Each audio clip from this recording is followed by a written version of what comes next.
为推动落实芯片和科学法案，美国政府继续在多个产业领域鼓吹所谓对华脱钩。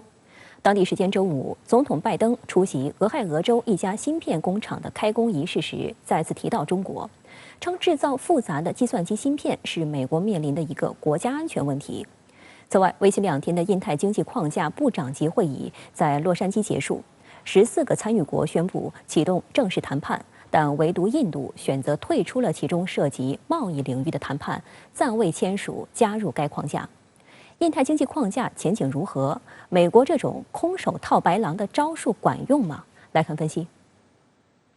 在英特尔计划投资200亿美元建设的俄亥俄州工厂现场，拜登表示，这一切努力都符合美国的经济利益和国家安全利益。China's trying to move way ahead of us in manufacturing now.The United States has to lead the world in producing these advanced chips, and this law makes sure that we will. The future of the chip industry is going to be made in America. 拜登还称，美国将需要最先进的工程技术用于未来的武器系统，这只会更加依赖计算机芯片。Unfortunately, we produce 0 of these advanced chips in America. 0.有分析指出，随着11月美国中期选举临近，拜登访问处于铁锈地带的俄亥俄州带有明显的政治意图，而碰瓷中国、利用中国渲染危机感，借此推动自己的政治议程，更是美国政客惯用的手段。据法新社报道，拜登此行的关键目的仍是为其上任以来推动的中美芯片竞争与对华脱钩寻找发力点。8月9号，拜登在白宫正式签署芯片和科学法案，通过巨额产业补贴和遏制竞争的霸道条款，推动芯片制造回流美国本土。周二，美国商务部长雷蒙多召开发布会，介绍法案细节时称，获得政府资助的美国公司至少10年内不能在中国建造前沿或先进的技术设施，否则政府将把资金收回。对此，中国外交部发言人汪文斌曾表示，美国的芯片法案呈现出浓厚的地缘政治色彩，是美国大搞经济胁迫的又一例证，而这样的做法只会对全球半导体供应链造成扭曲，对国际贸易造成扰乱。中方对此表示坚决反对。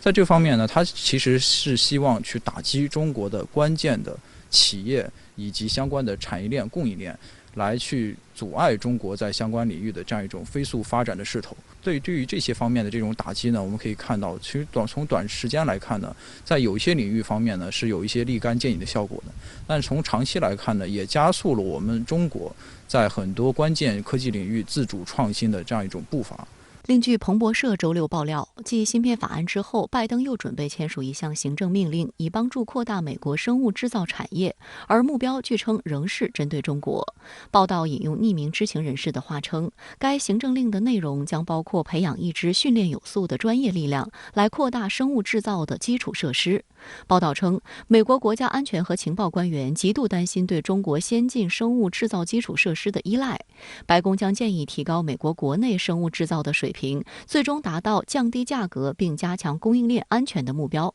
而如果该行政令最终得以签署，则显然将成为拜登政府在高科技领域遏制中国发展的最新举措。当地时间周五，在美国洛杉矶举办的所谓印太经济框架部长级会议结束了为期2天的讨论，包括美国、日本以及多个东南亚国家在内的14个参与国宣布启动正式谈判。这是该框架自5月启动以来14个创始成员国部长首次面对面会谈。此次闭门会议由美国贸易代表戴奇和美商务部长雷蒙多主持，就框架内的4大支柱内容展开磋商，分别涉及贸易、供应链、清洁经济和公平经济4大领域，包括税收和反腐等，每一项各国均可选择参与与否。特别值得注意的是，会议上印度选择退出4大支柱之一的贸易谈判。印度商务部长皮尤什·戈亚尔表示，这是因为印度对该框架在环境、劳动力和数字贸易方面合作的益处尚不明确，希望避免任何将损害该国的贸易条件。戈亚尔还补充称，印度会继续参与该框架谈判，等最终轮廓出来后再决定是否正式加入。针对印度的退出，美方周五发布的官方简报解释称，这代表了该框架的灵活性。戴奇则表示，美国将继续与印度进行双边贸易谈判。事实上，印度方面在此次部长级会议前就通过不同渠道吹风亮明态度，如果美国单边强推数字标准，影响印度海外数字市场根本利益，印度将不能苟同。实际上，这并不是印度第一次在面对区域合作项目时显露出犹豫和保守态度。早在2019年，就在历经8年长跑的区域全面经济伙伴关系协定谈判的最后关头，之前态度曾一变再变的印度，最终还是选择了宣布退出，决定不再参与签署。其实印度的这个保留态度呢，确实很具有代表性。美国这次推动这个印太经济框架，它其实有2重问题啊，一直没有得到一个解决。有一个呢，就是它本身框架不是特别清晰，它有某种暧昧性。第二呢，就是在利益分配上没有很明确的好处，但是呢，可能会对相关国家带来一定的潜在的利益的不确定性，所以呢，就导致像印度这样的关键国家也在经贸议题上呢采取一个保留态度，而这种态度呢，也是代表了很多相关的观望国家。据报道，美国此前坚称将不会在印太经济框架中谈论任何关税互让或是放宽市场准入条件的议题，另一方面却大肆鼓吹其超越传统贸易协定的创新，并持续给成员国画大饼。这种弃实就虚的做法早已令外界感到荒谬和不满。新加坡智库亚洲贸易执行主任艾尔姆斯就指出，该框架的贸易部分将很难吸引参与国加入，因为它无法带来明显的好处。其重点领域并非基于对各参与国共同利益的考量，而是美国试图以自己的优势，在不让出利益的前提下，要求其他成员国加入美国为主的贸易同盟。面对这形同空手套白狼的招数，参与国特别是发展中国家自然不会轻易掉进坑里。根据澳大利亚智库洛伊研究所的统计，在今天整个印太经济框架预计发挥作用的地缘范围内，从印度洋到太平洋，除了北美和部分拉丁美洲国家，美国还具有某种主场优势外，其余地区无不与中国有着深刻的贸易链接。说白了，任何一个理性的国家领导人都不会为了美国而牺牲本国的国家利益，去和中国经贸脱钩。从这个角度而言，美国的印太经济框架的确不足为惧。在印太经济框架下，很多国家呢，其实最归根结底希望美国的市场机会能够分享给更多的发展中以及就是说相关的一些国家。但是呢，在这些具体的利益分配上，其实我们可以看到美国的这个态度是非常保守的，就包括像在之前的这个美国跟东盟国家签订的一些协定，我们可以看到最后的美国实际能拿出来的钱是非常少的，这个就导致在一些具体的美国希望建立一个排除中国的这么一个另起炉灶的一个计划呢，有点尴尬。由于被发现使用中国产零件，美国国防部日前宣布暂停接收洛克希德马丁公司的 F-35战机。不过，五角大楼负责该项目的官员最新表示，期间交付的所有 F-35战机都使用了该零件，但这并不会构成国安风险，将寻求豁免，恢复供货。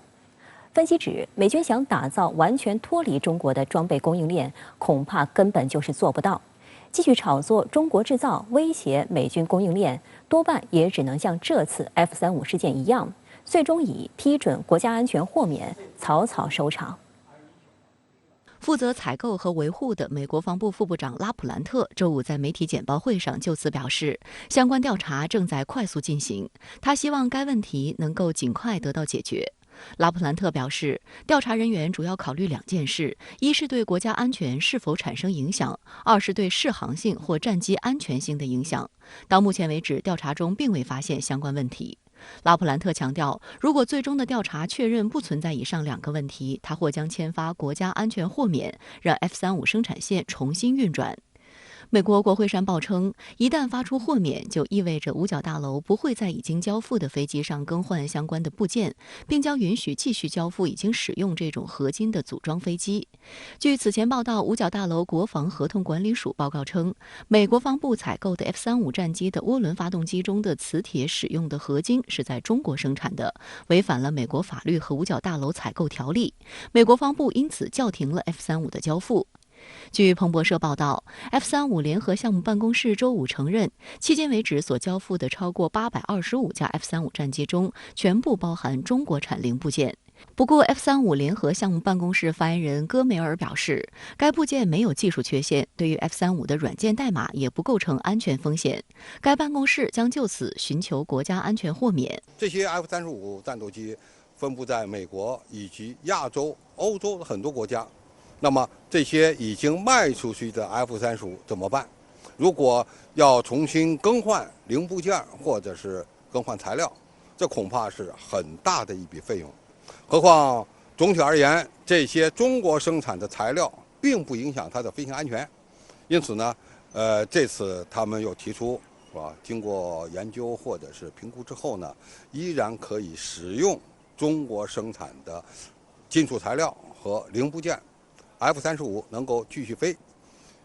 这恐怕是从经济的角度来考虑才做出这么一个决策的。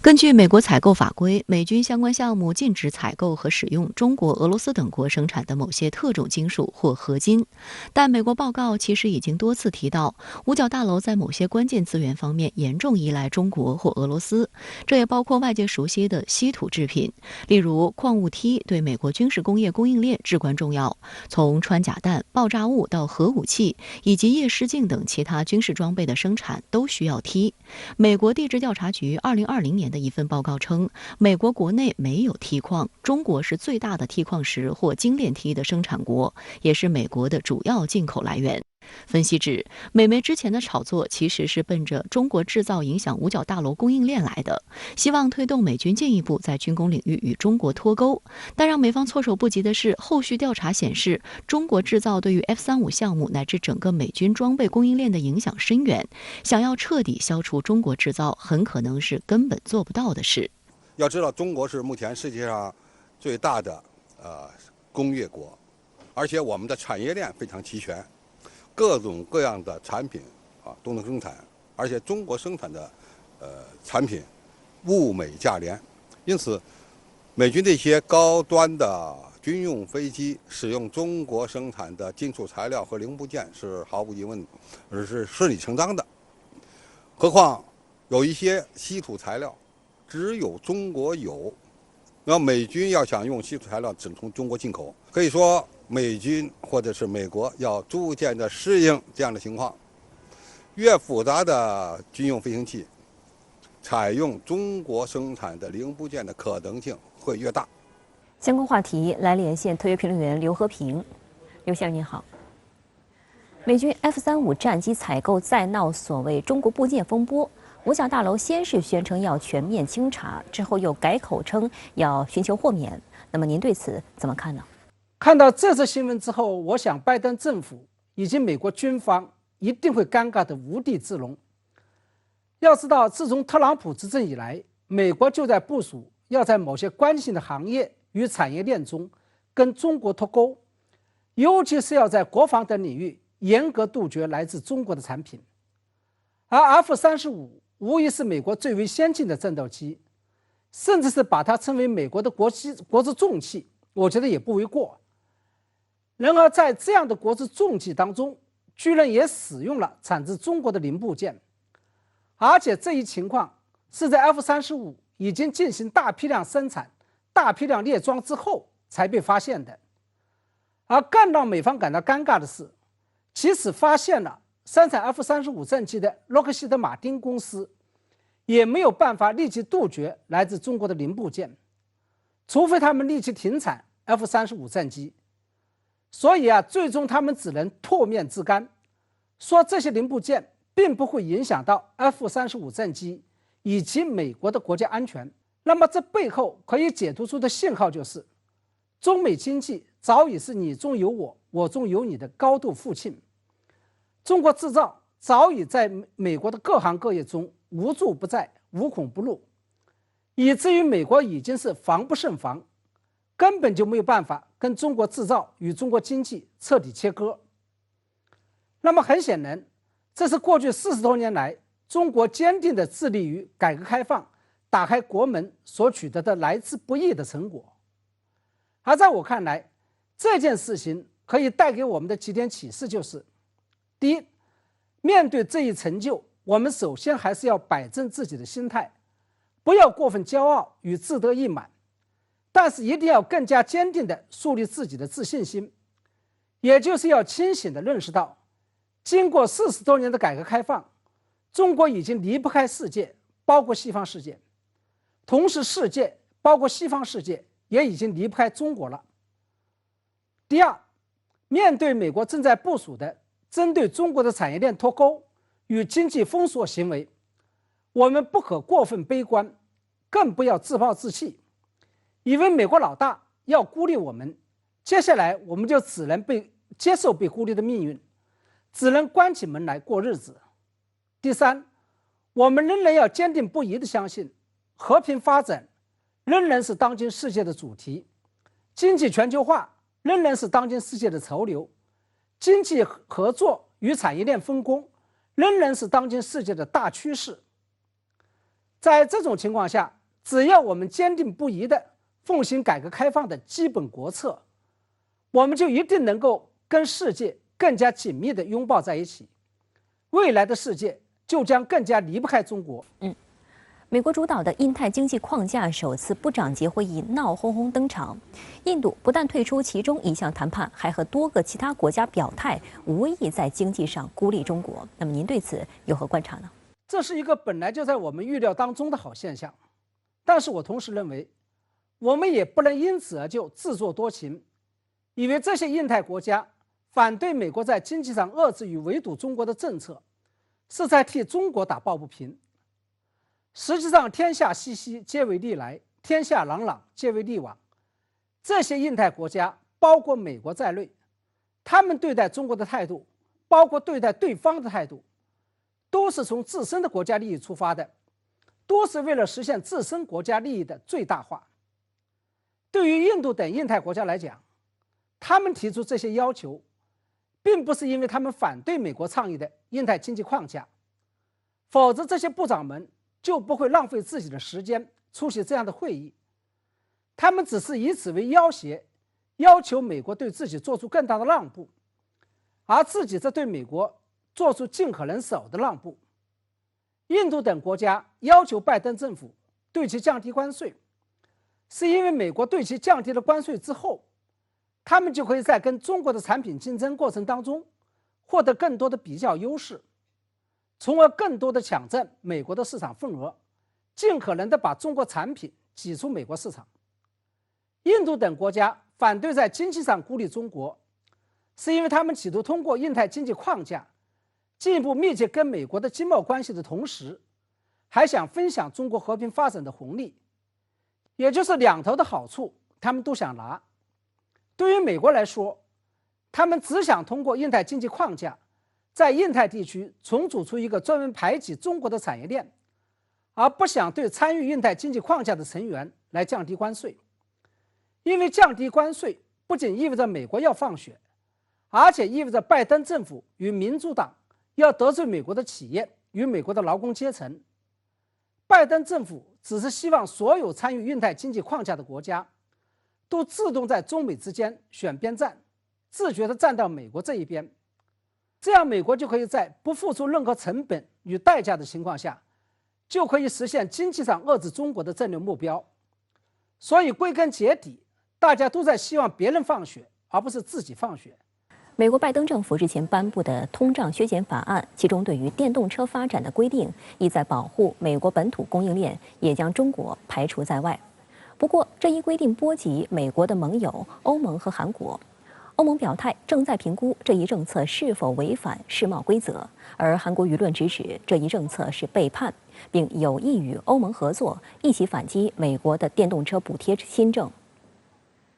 欧盟委员会执行副主席、贸易专员东布罗夫斯基斯日前透露，欧盟正在评估美国通胀削减法案中关于电动车补贴的政策是否违反了世界贸易组织准则。他说，欧盟对通胀削减法案中的一些歧视性因素感到担忧，这些因素提出了本地材料和本地生产的要求。不过，他也强调，评估仍在进行中。本月初，东部罗夫斯基斯还在一次线上会议中告诉美国贸易代表戴奇，通胀削减法案相关规定可能会歧视正在增加电动汽车产量的欧洲制造商。美国能源部此前公布了大约30款符合补贴条件的车型清单，但不包括德国和其他欧洲制造商生产的数十款电动汽车。美国通胀削减法案上月正式落地，为促进电动车发展，通胀削减法案中的一项条款规定，消费者购买清洁能源新车能获得最高7500美元的税收抵免，但获得补贴资格的前提条件是，不仅要求汽车本身在美国组装，同时也要求电池所用的原材料也得有一定比例源自美国本土或美国的自贸伙伴。美国以前批评其他国家就是你们是在制造不公平贸易，但其实这也是他在这个具体政策中他自己在做的一些事儿，也体现出来美国对外经济政策这个名义一套实际一套的这样一种内在的一个悖论和虚伪性。对美国电动车补贴新政不满的还有韩国。不同于欧盟相对克制的态度，韩国直接表态称这一政策是背叛，并将积极考虑向世贸组织申诉。韩国政府上月底表示，有意与欧盟合作，一起反击美国的电动车补贴新政。目前，现代和起亚两款车在美国十分畅销，是美国电动汽车销量排行榜前10的车型。但这两款车都是在韩国工厂生产并出口至美国。按照新规，这两款车型从2023年开始将无法享受税收抵免，而且现代和起亚在美国的工厂要到2023年才开始建设，要满足实现北美组装的条件，还要花更长的时间。同样受新规打击的还有韩国另一大主力产业——动力电池。美国车企的动力电池供应高度依赖中韩供应商，而韩国电池企业在上游供应链方面高度依赖中国企业，这意味着使用中韩两国企业的电池，车企都将无法获得补贴。对此，韩国各界对美国不满情绪高涨。彭博社报道称，韩国一名高级官员表示，韩国将这一新规则视为背叛，有可能导致韩美这一亲密盟友之间的经济和安全合作复杂化。还有韩国政府高级官员表示，可能会考虑是否暂停与美国在其他领域上的合作，如芯片行业。本来其实美国在这个领域里面它是具有相对的竞争优势的，但是呢，在这次的这个法案里面，还是有很多的这样一个产业倾斜的一个或者产业补贴的一种这个新的举措。那么这对于很多这种比如说像欧盟包括像这次韩国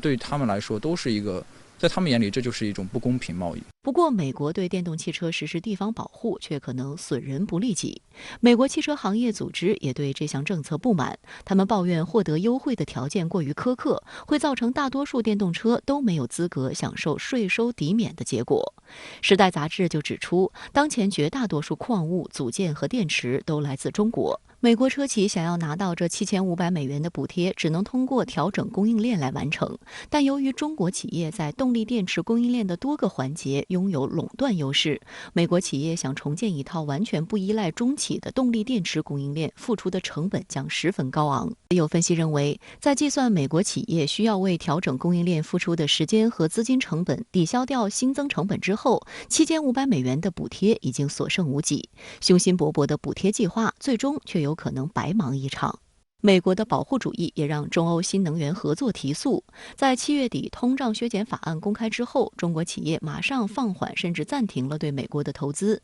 新能源电池龙头企业宁德时代很快宣布了匈牙利建厂计划，投资73.4亿欧元，约合500亿元人民币。中欧经贸合作带来的是双方的互赢。中欧商会的统计数据显示，欧洲前10大企业，其中包括5家德国公司和5家欧洲其他国家的公司，仍然在中国投入大量资金，没有一家离开。中国欧盟商会主席伍德克日前表示，欧洲不仅在贸易和投资领域需要中国，在碳中和、设备、软件等方面，欧洲也都需要和中国有更多合作，尤其是研发领域。伍德克表示，欧洲需要中国的胜利和繁荣，双方不能与彼此脱钩。周日，国家主席习近平致电祝贺英国国王查尔斯3世登基。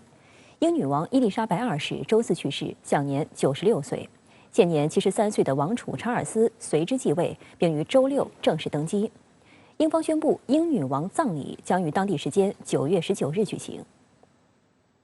习近平指出，今年适逢中英建立大使级外交关系50周年，我愿同查尔斯3世国王一道努力，增进两国人民相互理解和友谊，扩大友好交流和互利合作，加强全球性议题的沟通，造福两国和两国人民，为世界和平与发展贡献力量。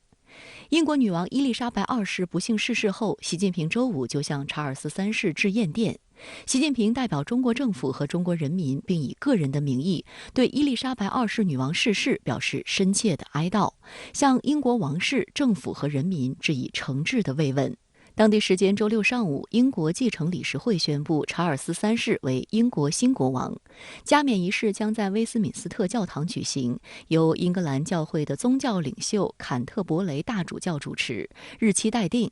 查尔斯3世登基后不久，随即在白金汉宫接见首相特拉斯及其主要内阁成员以及其他宗教政界领袖。在伊丽莎白2世国葬前，查尔斯3世将巡视苏格兰、北爱尔兰和威尔士。澳大利亚、新西兰和加拿大随后也正式宣布，英国国王查尔斯3世成为国家元首。其中，在新西兰，仪式周日早上在惠灵顿举行，新西兰总督基罗、总理阿德恩等一众官员出席。阿德恩致辞赞扬英女王一直坚定不移地服务新西兰民众，但随着她的离世，新西兰也要迎接新的转变，承认英国国王查尔斯3世为新西兰的国家元首。在澳大利亚，英国君主驻澳大利亚的代表总督赫尔利在堪培拉议会大厦宣布查尔斯国王为澳大利亚国家元首。宣布完毕后，现场鸣21响礼炮。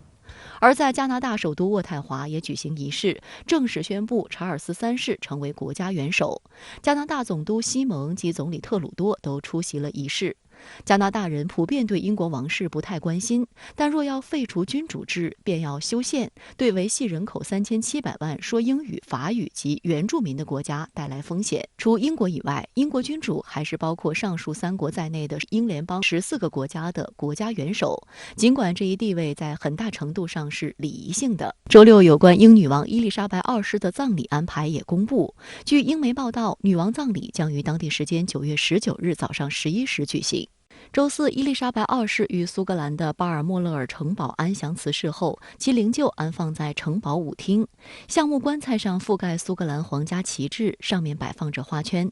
周日上午10时起，女王的灵柩从巴尔莫勒尔城堡启程，经爱丁堡运往伦敦，沿途众多英国民众在道路两旁哀悼送行。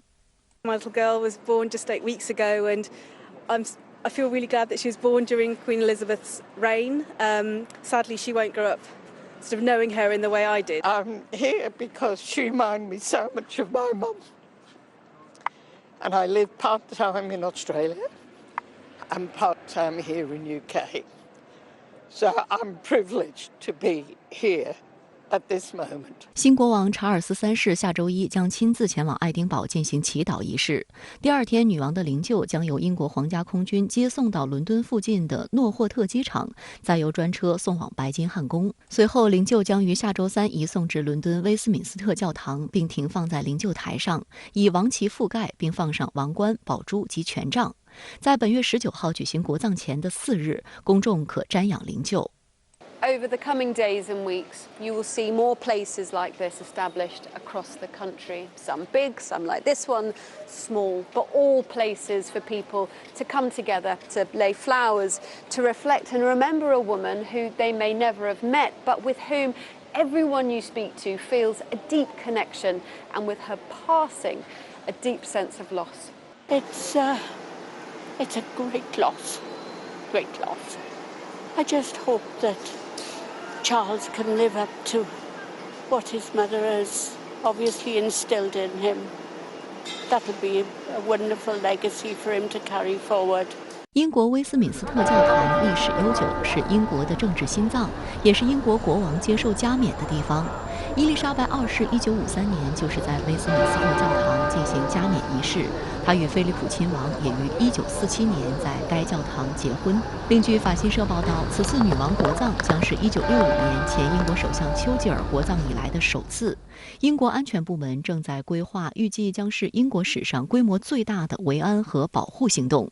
有关具体安排，据英国广播公司报道，女王国葬当天，灵柩将置于皇家海军的炮架车上。该炮架车上一次亮相是在1979年菲利普亲王的舅舅蒙巴顿伯爵的葬礼，由142名皇家海军官兵拉动。当天，包括新国王在内的皇室高级成员将会随行。葬礼结束后，女王灵柩将离开威斯敏斯特教堂，途经伦敦海德公园的威灵顿拱门后，再乘坐灵车前往温莎，下午到达温莎城堡的圣乔治教堂。预计国王和皇室高级成员将参加温莎城堡方亭的送葬仪式，之后灵柩会被移到圣乔治教堂下葬，也为10天的全国哀悼期画上句号。周六正式宣誓继承王位的查尔斯3世宣布批准将伊丽莎白2世国葬日定为公众假期。世界各地元首将飞往伦敦，与皇室成员一起纪念女王的一生。预计出席女王葬礼的各国政要包括美国总统拜登、法国总统马克龙、欧盟委员会主席冯德莱恩、日皇德仁以及英联邦各国领导人。周六，英国威廉王子和哈里王子携各自妻子罕见一同现身温莎城堡，向聚集纪念已故女王伊丽莎白2世的民众致意。这是威廉王子和凯特王妃在获封威尔士亲王和威尔士王妃以来首个外出行程，也是哈里与妻子梅根在与王室关系恶化并于2020年移居美国后4人首次同框。两对夫妇身穿黑衣，并肩一起走在温莎城堡的大路上，并分别在街道两旁与民众交谈握手。 These brothers are professionals. They know they have a job to do. And at the moment, the job they want to do is honour the Queen. An honour to the Queen to let this happen, and for Dad. What more could you want, being king and his 2 sons united? 查尔斯3世周五首次以君主身份向全国发表电视讲话时，也提到了哈里，这被解读为他向哈里夫妇伸出的橄榄枝。I want also to express my love for Harry and Meghan as they continue to build their lives overseas. 连日来，英国民众以不同的方式悼念伊丽莎白2世，回顾女王的一生，人们记住她的传奇和不凡，也被她多次在公开场合不惧展现真我的坦率幽默所感染。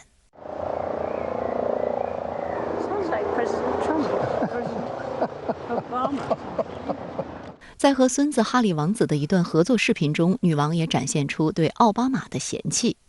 Oh, really? Please. 此外，因不满加拿大总理特鲁多称自己是在女王执政期间的第12位加拿大总理的措辞，女王在演讲中直接开怼。Thank you, Mr. Prime Minister of Canada, for making me feel so old. 去年英国举办 G7 峰会期间，英女王则被誉为严肃政治氛围的调节剂。I don't think this is going to work. With 2 hands. There is a knife. What? There is a knife. I know there is. This is something that is more unusual. 曾在巴尔莫勒尔城堡担任女王专职保护官14年之久的格里芬，近日在接受英国天空电视台采访时，分享了一则女王生前去世。该视频在网络备受欢迎，点击量超过2000万。But there was 2 hikers coming towards us, and the Queen would always stop and say hello. And it was 2 Americans on a walking holiday. And it was clear from the moment that we first stopped, they hadn't recognised the Queen, which is fine. And the American gentleman was telling the Queen where he came from, where they were going to next, and where they'd been to in Britain. 女王也热衷新鲜事物，在登基70周年的庆典短片中，她与英国著名卡通帕丁顿熊共饮下午茶。Thank you for everything. That's very kind. 女王去世后，英国民众也纷纷引述该片段，怀念女王。谢谢你所做的一切。在乌克兰的反攻开始有明显效果的时候，为了强调坚定的支持，美西方国家又加大了力挺乌克兰的动作。继美国务卿布林肯突访基辅后，德国外交部长贝尔伯克周六也突访乌克兰，表达了对乌克兰的支持。此前，由于俄乌战事焦灼，欧洲内部面临的能源危机和经济困难，欧洲一度减少了对乌克兰的支援。欧盟内部反对持续援助乌克兰的声音频起，美欧再度加大对乌军援，释放何种信号？来看报道。德国外交部长贝尔伯克周六晚间抵达乌克兰首都基辅进行访问。贝尔伯克表示，德国对乌克兰的支持不会减弱，德国的支持将包括武器、人道主义和财政援助。贝尔伯克强调，他此次到访基辅是为了让乌克兰人民知道，他们可以继续依赖我们。而在周四，美国国务卿布林肯也同样突访基辅，并向乌克兰及周边国家宣布提供28亿美元军援。据德媒介绍，贝尔伯克出于安全考虑，乘坐夜间火车到访，此前并没有对外公布行程。今年5月，贝尔伯克曾经到访过乌克兰，是自俄乌冲突爆发以来首位访问基辅的德国政府成员。与此同时，欧盟将向乌克兰提供50亿欧元贷款，这笔贷款是5月宣布的总值90亿欧元援助计划的一部分。此前在莫斯科还有在世界很多地方，都有人提出怀疑，那么西方国家对乌克兰的支持，可能很难持续下去，特别是进入冬季以后，进入下半年以后，随着战争的延长。但是从目前的局势来看，我个人认为，那么西方对乌克兰的支持、军事支持和人道主义支持都会持续下去。乌克兰在经过长时间准备之后，自8月底发起声势浩大的所谓秋季攻势的大反攻取得成果。在此背景下，美西方对乌克兰的支持似乎也重燃起热情。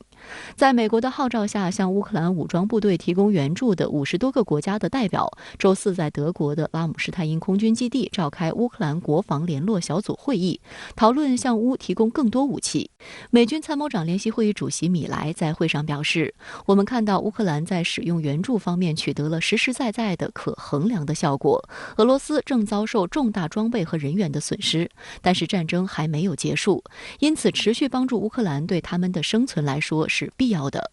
与会各国还一致同意将给予乌克兰更大的支持力度，并且还同意追加近7亿美元的对乌武器装备援助。这些装备包括4门105毫米口径的榴弹炮，超过35000枚各种口径的火炮、榴弹炮、多管火箭炮的炮弹，100多辆轮式装甲车，5000多具单兵反装甲系统，1批哈姆反辐射导弹和反地雷系统等等。另外，鉴于即将进入冬天，西方还将向乌克兰提供一批过冬物资，包括发电机、保暖衣、野战食品等，声称这些物资将帮助乌军提高作战实力。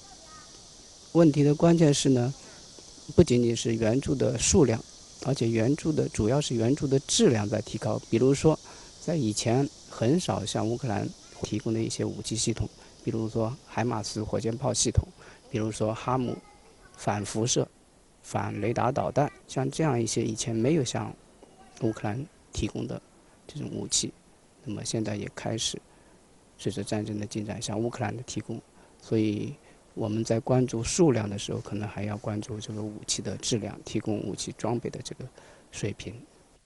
俄乌冲突发生以来，美国及西方国家不断向乌克兰提供军事等各方面援助，但长达半年的焦灼战事，欧洲面临的不断加重的能源危机以及国内难以排除的经济困难，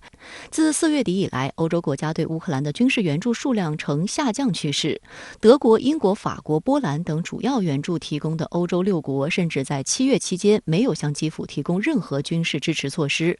8月22号，德国国防部拒绝了执政联盟联邦议院代表提出的向乌克兰提供更多武器的提议。观察指，欧盟主要的大国停止援助乌克兰，最主要的原因是在新的地缘政治格局之下，他们认为自身的防御力量已经不足以维持本国的利益，根本无法再向乌克兰投入更多的军事资源。但俄乌战事近来出现变局，乌克兰反攻取得阶段性成果，美国及欧洲国家再度向乌克兰提供军援，是将帮助乌克兰逆转战局，还是把俄乌战火燃得更高，进而继续牵制和消耗俄罗斯，则有待观察。相关话题来连线特约评论员陈斌。